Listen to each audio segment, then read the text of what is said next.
Well, according to an interview she's given this morning on Radio National, she says she'll be telling some hard truths when it comes to Aboriginal affairs in this country. Now, as you say, we know Lydia Thorpe is someone who often courts controversy. She's going to, we believe, speak about the impacts of colonisation on Aboriginal people. She's going to talk about the rates of child removal of Aboriginal children in this country, some 23,000 Aboriginal and Torres Strait Islander children who have been removed from their families, and also talk about the impact of incarceration and the high rates of incarceration on Aboriginal and Torres Strait Islander people.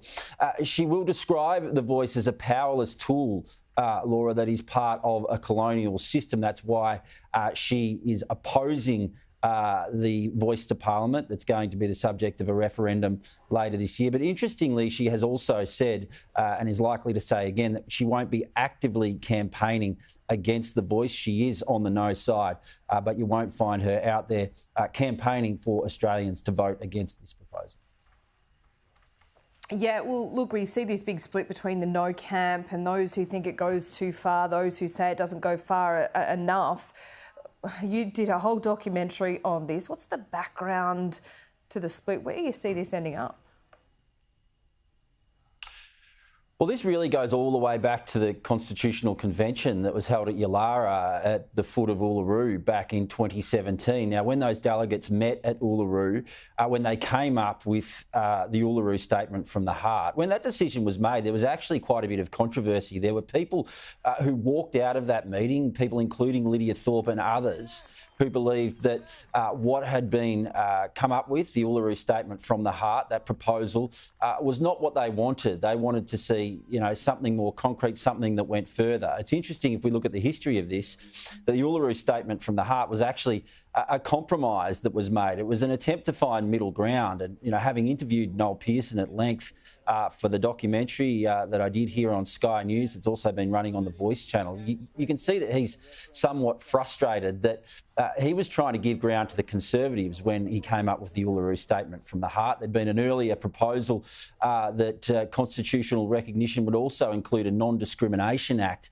in the Constitution. He knew that Conservatives wouldn't buy that, so he tried to compromise and come up with the Voice. But now we're seeing that at some level that's upset people on both sides of the debate. So you can probably understand why he's a little bit agitated that he's being asked to compromise again, when he probably sees that, and people in the Yes camp will see that what they're offering at the moment is already a level of compromise.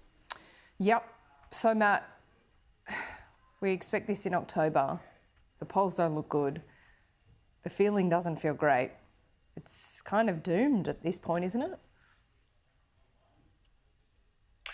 Well, you'd have to be worried if you were part of the Yes campaign. The poll numbers, I think, are terrible for them. We've seen support for the Voice go from anywhere in the mid to high 60s earlier this year. Now in some polls, it's falling, to the mid 40s and even below 40% in this state. You'd have to say that Queensland is lost. You'd have to say that Western Australia is in real trouble.